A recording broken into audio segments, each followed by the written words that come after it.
অবগত হয়েছেন। এরকম ভাবে যারা আয়োজক কর্তৃপক্ষ আছেন তাদেরকে বলবো, আপনারা শুধুমাত্র এই আয়োজন নয়, এখানে এই মাঠটাকে ব্যবহার করে আমাদের এই এলাকার তরুণ প্রজন্ম ছাত্ররা যাতে নিয়মিত অনুশীলন করতে পারে, এরকম একাডেমি বা আপনাদের সেরকম খেলার চর্চা একটা বন্দোবস্ত আপনারা চালু করবেন, এটা আপনাদের কাছে অনুরোধ থাকবে। এবং সেই ক্ষেত্রে এই মাঠ রাস্তা প্রশস্তকরণের কারণে মাঠের যে সংকুচিত হয়ে যাচ্ছে, আমরা সবাই মিলে প্রশাসনের সাথে সহযোগিতা নিয়ে মাঠটাকে কিভাবে আবারও এই মাঠের আকৃতি ঠিক রাখা যায় এবং ভবিষ্যতে টুর্নামেন্টের আয়োজন করা যায়, আমরা এখানে বসে আলোচনা করছিলাম। আমরা সবাই মিলে এই প্রকল্প, আপনারা এলাকাবাসী আমাদের পাশে থাকবেন, তাহলে এই খেলার চর্চার মধ্যে আমাদের সন্তানেরা যে সমাজের নেতিবাচক যে উপাদান তাদের জীবনকে ধ্বংসের জন্য তাদের দিকে হাতছানি দিচ্ছে, মাদক বলেন, এই মোবাইলও একটা আসক্তি, এই মোবাইলের আসক্তিও আমাদের সন্তানদের মস্তিষ্কের কর্মক্ষমতা নষ্ট করে দিচ্ছে এবং সমাজের আরো নানা অসঙ্গতি থেকে তাদেরকে দূরে রাখতে খেলাধুলা নিয়মিত চর্চার জন্য আমরা এই আয়োজনের করব। সেই উদ্যোগে আপনারা আমাদের পাশে থাকবেন।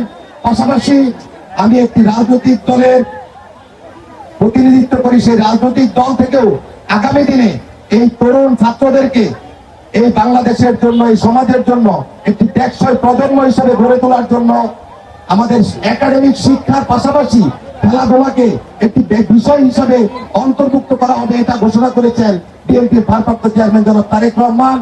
এবং সেই খেলার পারফরমেন্সের ভিত্তিতে যেমনি ভাবে বিভিন্ন বিষয়ে তার ফলাফল নির্ধারিত হয়, এই খেলার পারফরমেন্সের ভিত্তিতে সেই খেলার বিষয়ে তার ফলাফল নির্ধারিত হবে।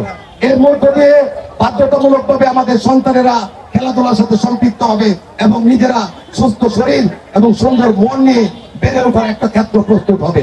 এই জন্য আগামী দিনে আমাদের এই আগামী সম্পদ আমাদের ছাত্র তরুণদেরকে টেকসই একটা প্রজন্ম হিসেবে গড়ে তোলার জন্য আমরা যারা রাজনৈতিক কর্মী, সমাজকর্মী এবং সমাজের বিত্তবান সচেতন লোকজন সকলকে একযোগে কাজ করার জন্য আহ্বান জানাবো। শুধুমাত্র রাজনৈতিক নেতৃবৃন্দের পক্ষে একা কিন্তু সম্ভব না, সবাই মিলে আমরা আমাদের সমাজটাকে, দেশটাকে গড়ে তোলার লক্ষ্যে কাজ করব।